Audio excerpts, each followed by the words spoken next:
See, I don't get it. I don't get it.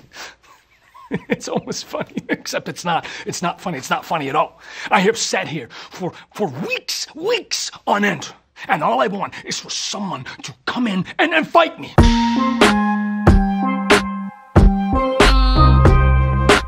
That there is not one person, not one singular person here that is man enough to pick a fight with moi. Bloqué.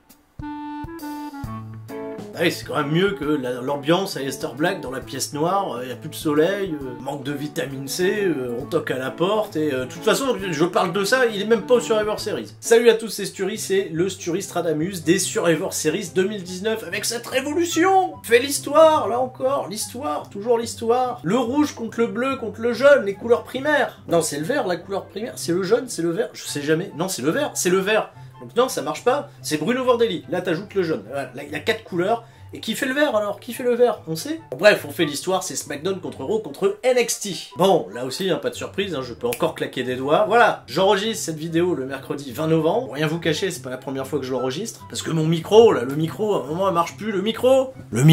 Ah, il marche plus, il avait plus de piles. Et Sturi, il fait pas attention, donc il parle comme ça pendant 30-40 minutes avant d'aller faire le cut. Et ah mince, je vais devoir remonter avec le son de la caméra. C'est dégueulasse! Donc Survivor Series, ça commence bien. Hein, je vais déjà, voilà, je vais râler alors que le show a même pas encore eu lieu. Oui, puis j'ai déjà râlé. Parce que j'ai râlé en termes de construction. En effet, c'est parti d'un NXT qui envahit SmackDown quand tout le roster est pas là. Et c'était pas si mal finalement, ça donnait de bons espoirs pour la suite. Mais après, les angles d'invasion, juxtaposés à des programmes qu'on continue de construire, parce qu'il y a un NXT Wargames aussi à vendre, hein, de l'autre côté. Et Raw SmackDown pouvaient seulement se concentrer sur leur programme à part, à savoir le film contre Daniel Bryan, vite fait, parce que ça part quand même d'un problème de coupure d'électricité. Brock Lesnar, la famille, Sissi la famille. Mais à côté, ça va, tu vois, les weekly, Raw, SmackDown, tout pouvait se construire pour cette grande guerre des Survivor Series, qui est un événement que je trouve de moins en moins canon dans l'univers WWE. Bah oui, parce que les mecs oublient tous qu'ils ont des rivalités en interne, et finalement, ouais, y a un mec avec un t-shirt rouge, nous on a des t-shirts bleus, vas-y, viens, on va tous se taper, on se met les uns avec les autres, et puis voilà, on fait copains. La Fox contre USA Network, d'ailleurs. Tiens, c'est bizarre, NXT et Raw devraient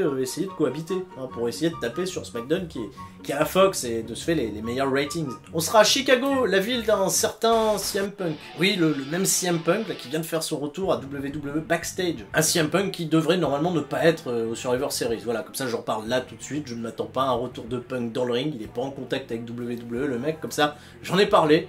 Et on n'en parle plus dans cette vidéo pronostic, il n'y aura pas de run-in de CM Punk, ou alors il fait un coucou dans le panel, dans le kick-off. Hein. Ça me donnerait envie de regarder le kick-off avec un CM Punk qui détruit le produit avant qu'il ait lieu. Je pense pas que WWE appréciera mettre ça sur sa chaîne YouTube gratuitement, un CM Punk qui dit « Ah bon, Seth Rollins, capitaine de Raw, Monday Night Rollins, ah bon ?» Et si ça peut nous préserver également, il n'y aura pas d'histoire entre Rusev, Lana, Bobby Lashley, parce qu'ils sont pas sur Survivor Series, bah tiens, il n'y aura pas non plus Aleister Black, hein, qui attend paisiblement dans sa chambre. Eric Rowan, voilà, Eric Rowan, qu'est-ce qu'il y a dans la boîte d'Eric Rowan? Ouais, je l'ai mis. Il est là-bas dans le coin, Eric Rowan, parce que je me suis dit, il faut qu'il y ait quand même un petit rappel avec le catcheur le plus populaire, apparemment, selon la chaîne C'est ça le catch, hein. J'ai même pas besoin de faire d'études. Hein. Vous me parlez tous d'Eric Rowan, et ce qui est génial, c'est qu'on en parle tous sans savoir qui il est, ce bonhomme. On sait pas. C'est qui Eric Rowan? Bah un jour il intervient dans un match pour Bryan, on comprend pas trop. Puis il se retourne contre Bryan en disant je suis plus intelligent que toi. Puis il tente d'assassiner Roman Reigns. Maintenant il se traballe avec une petite boîte et apparemment il y a un petit animal dedans, il s'amuse, il fait coucou Lani. Et on sait pas c'est quoi. Il tourne vaguement dans des histoires autour du championnat 24/7, mais Survivor Series certainement pas. Pourtant ça aurait été un bien meilleur capitaine que Seth Rollins, hein. Monday Night Rowan. Le t-shirt est en vente d'ailleurs, hein. Vous pouvez déjà le commander, le porter, pour être joli, hein, en 2019. En 2020 même, en 2020. Soyez joli en 2020, soyez beau tout le temps, voilà. Boutique, c'est ça le catch. Le kick-off, il n'y a pas de kick-off. Je sais pas le kick-off, je sais pas. Je fais une preview là qui est totalement incomplète. Hein. J'aurais juste, comme pour NXT TakeOver, j'aurais mon petit ami Dimitri. Dimitri qui aura vu NXT, qui pourra me donner plus de détails. Dimitri, vous m'entendez? Ouais, je tuerie, c'est Dimitri depuis la Floride. On est le jeudi 21 novembre 2019. Oh, j'ai une méga grosse gueule de bois avec ces conneries de NXT et d'invasion là. Triple H, il avait promis une grosse porte ouverte et ça s'est fini en beuverie générale lors de l'after, comme je vous l'ai rapporté dans la vidéo précédente. Et sinon, je t'annonce tout de suite, pour ceux qui n'ont pas regardé le Sturistradamus de NXT TakeOver War Games, que tu vas avoir l'air d'un gros bouffon pendant tout le reste de ta vidéo. Il n'y a pas eu la moindre annonce. Walou, un gros R, mec. Pas d'équipe NXT annoncée, ni féminine, ni masculine. Voilà, là, ta petite mise en scène, elle va te faire passer pour un gros blaireau. Et moi, je retourne dormir, parce que j'ai mon avion dans 2 heures. C'était Dimitri pour Orlando. Allez, c'est bien. On change rien, Dimitri. Du fit et du fun, comme d'habitude. Merci, Dimitri. Voilà, incroyable. Qui pourra réagir en fonction de l'actualité de NXT, pas celle de SmackDown. Parce qu'à un moment, la vidéo, je vais la sortir. Je vais pas attendre que SmackDown sorte. Et on se retrouvera, bien entendu, pour en parler lors du 3 CFM consacré à SmackDown samedi dans l'après-midi. Et la preview la plus complète, vous l'aurez probablement lors du Super Kick-Off 20h sur la chaîne C'est ça le catch, en direct en compagnie de Flo et Ludivine, où là je pense et j'espère on aura tous les éléments, tous les détails pour la carte des Survivor Series la plus complète qui soit. Donc pas de kick-off, les Cruiserweight qui sont peut-être du côté de NXT, tout ça, voilà, pas conviés, R-Truth pas convié, il y aura probablement un petit match comme ça pour patienter, une bataille royale. Allez, une bataille royale, c'est bien une bataille royale, avec les mecs d'NXT, de SmackDown, de Raw qui ont fait la bagarre mais qu'on n'a pas trop intégré, et qui comptent, peut-être pour la décision finale, on sait pas, parce que l'année dernière, SmackDown, ils se sont fait ratatiner, mais ils avaient gagné dans le kick-off, mais ils ratatinaient, 6-0. Ah ouais, 6-0 déculotté, qu'est-ce que ça a changé à la vie de SmackDown, sincèrement, qu'est-ce que ça a changé à la vie de SmackDown qui perdent tout, ils ont eu le contrat avec la Fox, ils ont les meilleurs ratings maintenant, de perdre au Survivor Series. La brand qui gagne au Survivor Series, elle a rien, c'est pour du beurre. C'est juste pour, c'est pour du beurre. Ça va surtout aider cette année NXT à s'illustrer dans la cour des grands, à faire de cette brand un roster équivalent à celui de Raw et SmackDown dans l'esprit des gens. Quoi de mieux que de les intégrer avec la Ligue 1, tu vois, où les choses importantes se passent. Les choses très importantes. Le Finn, Brock Lesnar, non, ils sont à part. Voilà. Et Adam Cole sera à part aussi. Voilà. Tout le monde aura son petit championnat dans son coin. Et au final, il n'y aura que 5 matchs pour déterminer quelle est la brand supérieure. Voilà, quelle est la brand supérieure. Alors moi, je vous l'annonce tout de suite. La brand supérieure, à la fin du show, ça sera NXT. Mais ils ont été construits quand même assez fort pendant tous les weekly. Et Triple H, il a probablement glissé l'idée à Vince McMahon que c'était bon pour que les ratings remontent à NXT, que le produit ne soit plus considéré comme le show secondaire, le show vraiment de développement. Donc il faut marquer les esprits, marquer les gens, amener le grand public à suivre NXT pour remonter ses audiences et terrasser une bonne fois pour toutes All Elite Wrestling. Je vous prédis tout de suite la victoire de NXT et je vais vous détailler ça tout au long de ce Sturistradamus. Et on va pas perdre de temps d'ailleurs, 5 contre 5 contre 5. Le match masculin, ah oui, moi je commence par là, ce sera probablement pas l'opener, mais j'ai envie de le mettre là. Avec la Team Raw, Monday Night Rollins, qui est capitaine, sûr, mais il n'a pas composé son équipe, il n'a pas non plus cherché à créer l'unité. Il est accompagné de Kevin Owens, Kevin peut-être le traître, on sait pas trop. Triple H est venu lui parler, il lui a dit tu serais quand même bien mieux à NXT. Ah oui, et on est tous d'accord avec Triple H pour le coup. Si, ce même Triple H là, qui est venu interrompre son match pour ne donner aucun résultat, aucun vainqueur, on sait pas. Il y a 18 minutes de match contre Drew McIntyre, c'était super. Mais carte Triple H, on sait pas qui gagne à la fin, c'est nouveau, WWE qui ne se mouille plus, qui ne veut plus donner de victoire clean à ses catcheurs en weekly, à part s'ils affrontent Sin Cara, peut-être. Ça a été la même d'ailleurs pour Seth Rollins contre Andrade qui est sur le banc des remplaçants. Il est pas dans l'équipe. Kevin Owens, le psychopathe écossais, voilà, lui aussi, match pas fini. Et puis le psychopathe écossais qui rayonne de grandes victoires, de très belles victoires depuis qu'il est revenu, savoir encore contre Ricochet, vite fait, contre Ricochet, je sais pas trop quoi dire. On l'a mêlé un peu au programme avec Rusev et Bobby Lashley l'autre fois, mais pas pire. Randy Orton, c'est bon de l'avoir Randy Orton dans son équipe parce qu'il donne souvent la victoire à son équipe dans les Survivor Series. Enfin bon, c'est une légende urbaine maintenant, Randy Orton. Et Randy Orton qui est désormais cul et chemise et copain et tout ce que tu veux avec celui que Flo a surnommé Mary Meltou, Ricochet, le super-héros local de WWE, rien à voir avec The Hurricane, non, le super-héros local, c'est-à-dire c'est un mec, il y a conflit, il y a embrouille, hop, Ricochet, il arrive et vient aider le plus démuni, vient aider Rusev par exemple, parce que Rusev il n'arrive pas à se dépêtrer de ses histoires d'adultère avec Lana. Donc bien les super-héros des temps modernes, super, on apprécie. Et tu sens qu'il y a l'unité dans l'équipe de Monday Night Raw pour aller affronter l'équipe de SmackDown, avec un capitana totalement fantastique, le gros chien, Roman Reigns. Il est capitaine, il est pas capitaine, on sait pas trop, parce que ça se tire la bourre avec le bon roi, Baron Corbin, qui a décrété qu'en tant que roi, c'était beaucoup plus logique que ça soit lui, le chef de SmackDown. Mais il a raison. Mais c'est vrai que ça fait sens. Souvenez-vous, hein, lui aussi, quand il avait composé l'équipe de Raw, l'équipe avait gagné. Voilà, là, il est pour SmackDown. Faites confiance au Baron. Le Baron et son histoire de chien. Voilà, la mascotte ne devrait pas être présente. Il faut pas déconner. Mais bon, le Baron qui n'est pas véritablement entouré d'amis. Parce que dans l'équipe, il y a Ali, Mustafa Ali, qui a récupéré son prénom. Fantastique, quel bel homme. En plus, à Chicago, devant son public. S'il vous plaît, ne le faites pas perdre en 2 minutes. Shorty G dit la poucave, hein, parce que dès que Baron Corbin dit une saloperie sur Roman Reigns quand il a le dos tourné, Chad Gable il vient répéter, hein, il fait alors, t'as vu, il a ramené une mascotte, il t'a traité de gros chien, il aboie, il fait wow wow wow. Super, Shorty G. Lui en revanche 2 minutes, hein, Shorty G, je l'adore, hein, mais faut pas déconner. Et Braun Strowman, hein, Braun Strowman, personnage over-cheaté. Hein, on sait d'ailleurs jamais comment le faire perdre, hein, ce bon vieux Braun Strowman. Là on sait pas, là lui pareil. Débute des matchs, on sait pas si c'est des matchs, il y a des trucs avec Drew Gulak. Voilà, il a zéro construction, Braun Strowman, mais il fait peur. Et l'avoir dans son équipe, c'est quand même bien. Donc ça va pour Baron Corbin. Bon capitana, hein, il devrait y avoir une bonne cohésion, des bonnes ententes du côté de SmackDown. C'est la Fox. C'est la Fox qui crée les équipes. Hein, voilà, zéro. Hein. Là, il faut pas emmener cette équipe-là. Faut jouer quand même le jeu d'équipe, pas les individualités, enfin. Mais ça, n'importe quel sélectionneur vous le dira, bien entendu. Pourquoi c'est pas Aimé Jacquet, hein, qui fait les équipes? Voilà, Aimé Jacquet, il avait écarté Papin, Cantona. Et la finalité, c'est qu'on avait gagné la Coupe du Monde 98. On gagne quelle Coupe du Monde, là, avec Baron Corbin, la Fox, là? Qu'est-ce que vous faites, la Fox? La Fox! Ils m'écoutent pas, ils sont pas là. Regardez Sturistradamus, on dit la vérité, l'histoire enfin. Et la team NXT que je ne connais pas. Voilà, que je ne connais pas, je sais juste qu'il n'y aura pas Adam Cole, il y aura probablement Ciampa, il y aura probablement Baylor, peut-être Baylor. Il y aura, voilà, je pense qu'ils vont pas mettre que des babyface du côté de NXT, ils vont certainement accoupler ça avec des personnages un peu plus sombres. Ce serait bien de voir Walter, voilà. Dimitri, vous connaissez l'équipe d'NXT, si vous pouvez nous la donner, hein? Bordel, mais Sturi, je dors, dors, il vient encore me faire chier celui-là, putain, bordel de...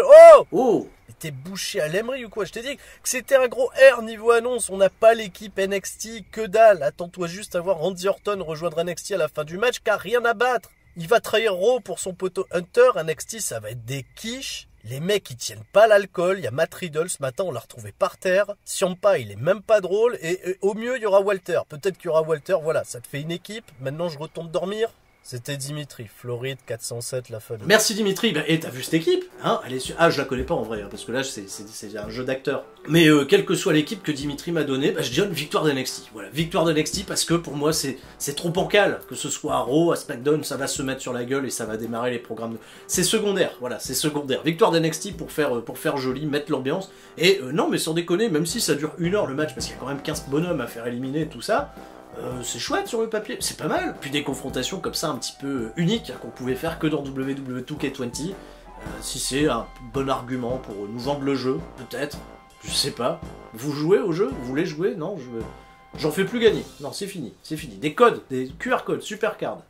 Là oui, dimanche soir, 20h, sur la chaîne CSL Catch, il y a un concours sur Twitter. Voilà, putain, je fais de la promo sans arrêt, qu'est-ce qui se passe? Victoire d'NXT, triple threat match, on va rester dans la guerre, NXT contre Raw, contre SmackDown. Champion nord-américain, Roderick Strong affronte le champion des États-Unis, AJ Styles affronte le champion intercontinental, Shinsuke Nakamura. Heel contre heel contre heel. J'ai très peur, malgré que ce soit sur le papier un match fantastique. Attention, AJ Styles, Nakamura, Roderick Strong. Mais le fait que le public de Chicago ait pas de repère, tu vois, pour avoir un babyface fédérateur derrière, j'ai peur que même Vince McMahon, tu vois, se dise je capitalise pas trop sur ce match. Et je fais un running d'Airtruth, voilà, qui va se dire il y a des champions là, moi aussi je veux faire un match de championnat. J'ai peur que ça soit très décevant ce match, que ça soit pas du tout le chef-d'œuvre de Workrate auquel beaucoup de fans aimeraient s'attendre, et que au final on se retrouve un peu biaisé, un peu...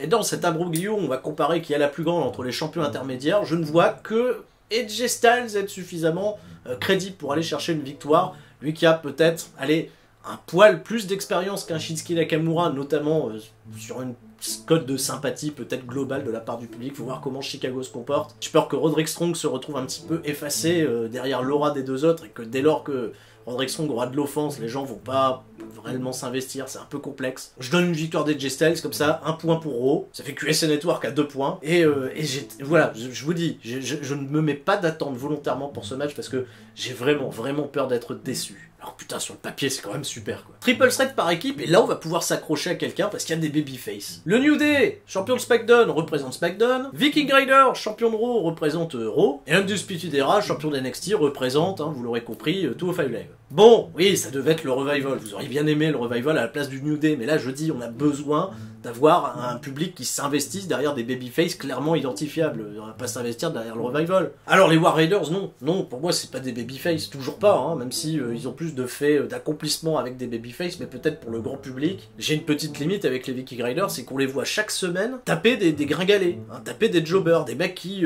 font 100 kilos à eux deux. Et voir des grosses brutes comme ça taper sur des plus petits, bah, j'ai pas toujours envie de m'investir à fond derrière eux. Et je pense qu'aussi le manque de réaction que suscite l'équipe aujourd'hui vis-à-vis du grand public est peut-être lié à ce booking un peu étonnant. Donc au-delà du fait que je m'attends également à ce que ça soit un très très bon match, hein, Kyle O'Reilly, Bobby Fish peuvent transformer n'importe quoi en or, et puis les War Raiders aussi connaissent bien Bobby Fish, Kyle O'Reilly, ils ont déjà eu des rencontres particulièrement épiques entre eux. Avec l'ajout, la petite touche Biggie, Kofi Kingston qui peut être très sympa sur le côté mainstream, le côté on aura le public avec nous. On a un cocktail qui est particulièrement chouette, une bonne opposition encore une fois, et une victoire du New Day, comme ça tout le monde est content, et on équilibre tout à un partout, voilà, comme ça, là on est bien, là tout le monde est heureux, et là on se dit, punaise, mais c'est super sur Survivor Series, c'est hyper tendu, c'est un contre un, tout le monde a une victoire, et j'ai hâte de voir la suite. On sort de la guerre et on part sur les combats qui opposent les différentes superstars des brands respectifs pour les championnats principaux. Une petite aparté tout de suite, je suis assez déçu qu'on passe à côté du Finn contre Brock Lesnar, contre Adam Cole. Je vous avais mis en garde, je me doute que WWE a énormément de crainte à proposer une confrontation entre Brock Lesnar et le Fiend, tellement les personnages sont forts et doivent être encore une fois protégés. Casse-tête total,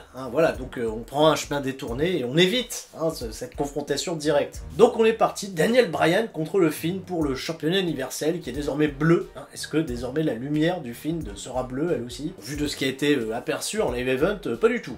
Lumière rouge. Un programme qui s'est construit assez rapidement, voilà, une petite coupure de courant, hop, le Fiend apparaît, il attaque Daniel Bryan backstage. Daniel Bryan qui sort du triple threat, auquel normalement il aurait dû être convié en tant que champion intercontinental. Il y avait un programme tout dessiné contre Shinsuke Nakamura. Mais WWE a préféré le mettre lui à la place du Miz dans ce programme. Écoutez, Miz contre le Fiend, je sais pas si l'affiche valait vraiment la taille d'un Survivor Series. Bryan contre le Fiend, ça va nous rappeler certainement le meilleur match de la carrière de Bray Wyatt, souvenez-vous, contre ce même Daniel Bryan au Royal Rumble 2015. Pour ce match, je suis désolé les amis, j'ai plus l'impression qu'il va servir d'angle à construire réellement le programme entre les deux catcheurs. Il n'y a pas de stipulation sur le combat, c'est Bray Wyatt contre Daniel Bryan dans des règles simples, ça va être d'ailleurs la seconde fois après Finn Balor qu'on va voir le Fiend dans cet exercice. On serait tous dégoûtés de voir Daniel Bryan subir le même sort que Finn Balor. 4 minutes, un bon squash des familles et on n'en parle plus. Il y aura certainement un aspect psychologique très intéressant, peut-être que Daniel Bryan sera la clé qui va nous révéler le vrai potentiel du Fiend, c'est tout ce que j'espère. Mais ce match selon moi amènera un non-lieu et une victoire de Daniel Bryan, mais par disqualification, parce que le Fiend pètera un câble et restera champion universel avec peut-être une vraie explication un peu plus tard, TLC, Royal Rumble, peu importe. Brock Lesnar contre Rey Mysterio pour le championnat de WWE est un incroyable mystère pour moi. Alors le combat sur le papier peut être super parce que CM Punk l'a dit à WWE Backstage et je suis particulièrement d'accord avec lui. Brock Lesnar, Rey Mysterio, motivé, ça peut faire de réelles étincelles et nous offrir un très très bon combat de catch. Et un Rey Mysterio qui agit pas forcément comme un babyface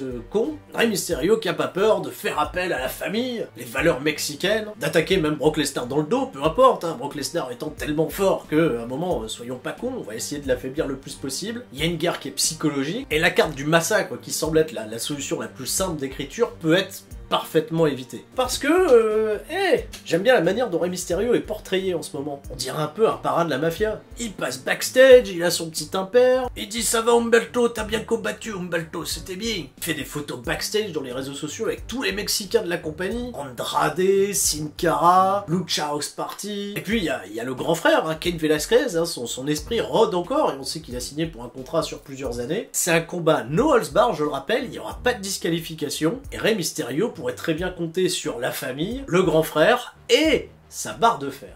Alors avec tous ces éléments réunis, j'irai d'un pronostic plutôt osé avec la victoire et le couronnement d'un nouveau champion WWE, Rey Mysterio. Brock Lesnar foudra, je viendrai casser les pieds à Rey Mysterio lors de TLC, qui aura décidé, Rey Mysterio, de défendre son titre contre la famille, contre Andrade d'ailleurs. Tiens, Andrade, Rey Mysterio pour le championnat WWE, ça je suis sûr que ça plairait à tout le monde.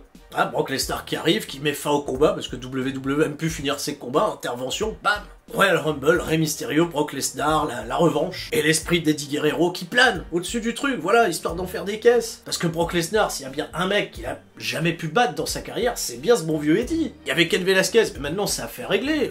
Ce bon vieux Eddie. Il y a de quoi nous occuper. Il y a de quoi nous occuper tranquillement jusqu'au mois de janvier avec un programme qui peut être plutôt simple à raconter si WWE fait le pari de mettre la ceinture autour des hanches d'un Rey Mysterio pour un feel-good moment aussi, ben pourquoi pas.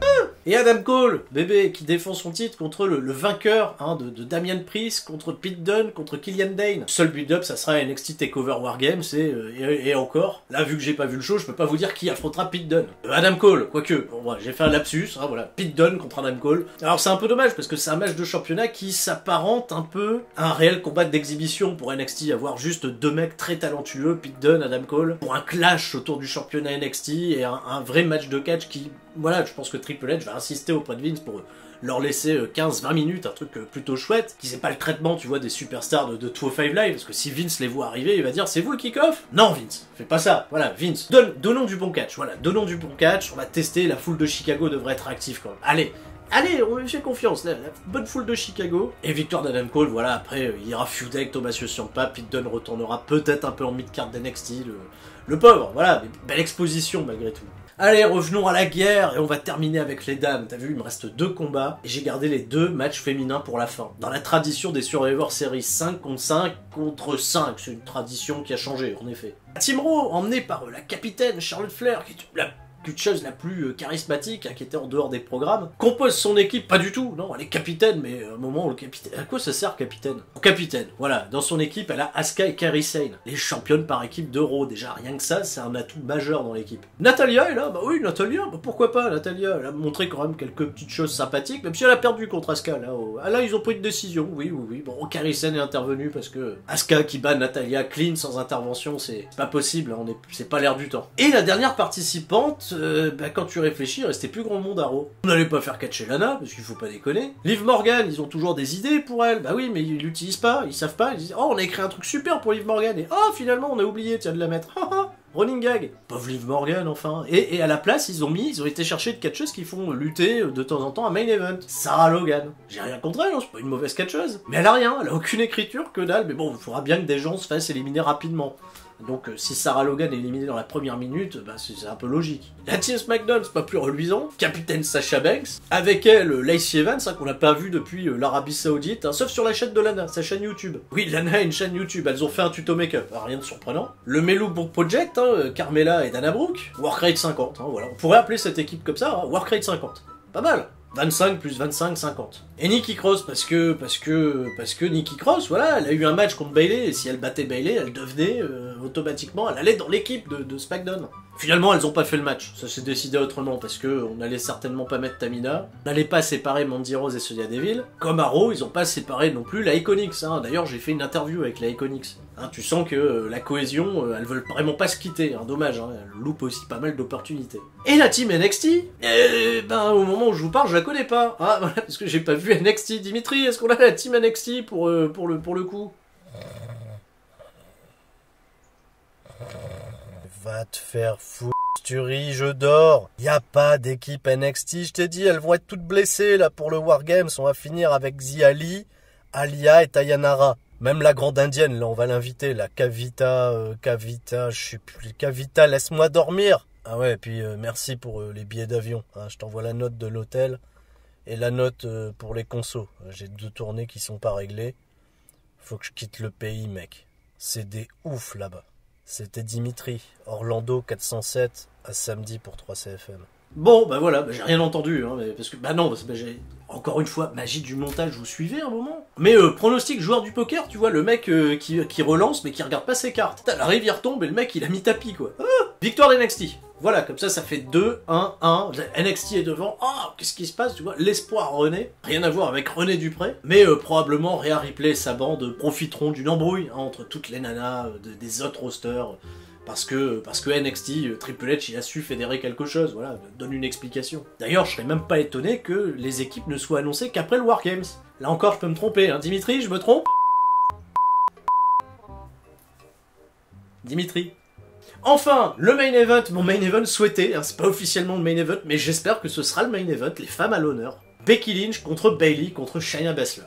Alors sur la chaîne CSL4, je vous embête sans arrêt avec Shayna Baszler, j'attends que ça, qu'elle soit confrontée aux catcheuses du main roster. Il y a cette connexion très intéressante avec les Four Horsewomen, hein, ils ont été chercher quand même Jasmine Duke, Marina Shafir, c'est pas sans raison. Et j'y reviendrai. Bayley, super, hein, Spin Ninja, hein, qui est venu attaquer toutes les filles à NXT. Tegan Nox, Rhea Ripley, Marina Shafir, Jasmine Duke, Candice LeRae. On les a toutes les 5 retrouvées inconscientes, tu vois, dans les parterres du Full Sail University. Parce que Bayley, Spin Ninja, elle était venue attaquer tout le monde avec un pull blanc en plus.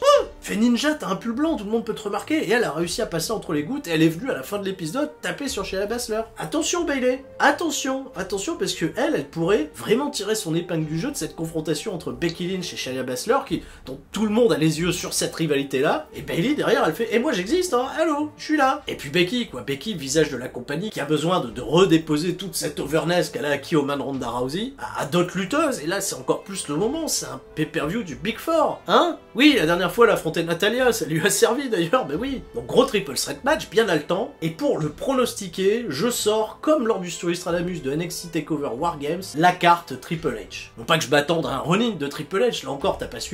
C'est d'abord une Sasha Banks qui viendrait aider Bayley, parce que Bayley a besoin de se faire huer. C'est ensuite Jasmine Duke et Marina Shafir qui viendraient aider Shayna Baszler, parce que mine de rien ça fait sens. C'est Charlotte Flair qui se pointe pour essayer de rééquilibrer un petit peu les trucs pour Becky Lynch, même si elles peuvent pas trop se saquer, il y a quand même des intérêts communs à défendre la patrie. Et c'est surtout la musique qui retentit de Madame Ronda Rousey pour un retour WWE, et là il y a juste à faire les comptes, hein. On a les Four Horsewomen WWE, les Four Horsewomen originales hein, du MMA, et c'est parti, voilà, là il n'y a plus qu'à écrire et à déballer pour Royal Rumble, route de WrestleMania, et quoi Ronda Rousey elle revient plus dans le catch, mais Triple H il a dit qu'elle revenait bientôt, et puis c'est des écrans de fumée, tout ça, voilà. C'est une piste de lancement fantastique pour démarrer le programme, et là je m'en fous qu'il y ait un vainqueur ou non, on revoit Ronda Rousey, et on donne aux fans ce dont ils ont envie le plus, à savoir cette construction, cette revanche même entre Becky Lynch, Ronda Rousey qui gagne le Royal Rumble féminin, par exemple, parce qu'elle peut très bien la venir aux séries et puis se barrer ensuite et revenir qu'au Rumble. Parce que pour tous ceux qui pensent qu'elle va vraiment partir, est-ce que tu t'imagines vraiment que WWE aurait fait l'effort de signer Marina Shafir, Jasmine Duke, partir apparemment d'une feuille blanche, tu vois, pour leur apprendre le catch, capitaliser sur ses filles, et d'un autre côté avoir construit, très marqué, Sasha Banks, Bayley, Becky Lynch, Charlotte comme les pionnières de la révolution féminine, alors que de l'autre côté t'as un truc médiatique qui pourrait être immense, il faut le faire, et là, alors que j'étais pressé avant, quand je vous disais dans les prédictions de WrestleMania que j'aimerais voir ce match, mais voilà, il y a du travail à faire en amont pour teaser les choses, les amener. Bah là, du mois de novembre, je vous tease un truc qui peut tomber au mois d'avril et qui ferait plaisir à tout le monde. Et là, on se dirait, ah, c'est pas trop tôt, c'est pas trop tard, ça pourrait être super. Et ben voilà, je termine Survivor Series sur une note superbe. Et peut-être que j'y des conneries, peut-être que mes prédictions, pronostics tomberont totalement à la flotte, c'est pas grave, il y aura un cas si c'est passé, on débriefera ça ensemble. Lundi, au lendemain de ces Survivor Series, mais avant ça, super kick-off en compagnie de Ludivine et Flo, où là on aura une carte précise, bien sûr, sur tout l'événement. Ah, merci Dimitri, hein, d'ailleurs.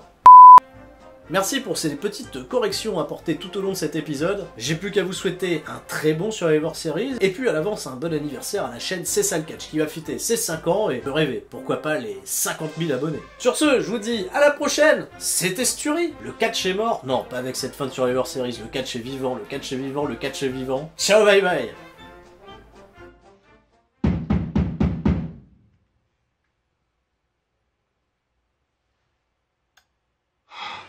Peekaboo, peekaboo. See you. I see you, cutie. Goo, ah, boo boo. You're so much bigger than last week. Look at you. Look at you. Mwah. Look it.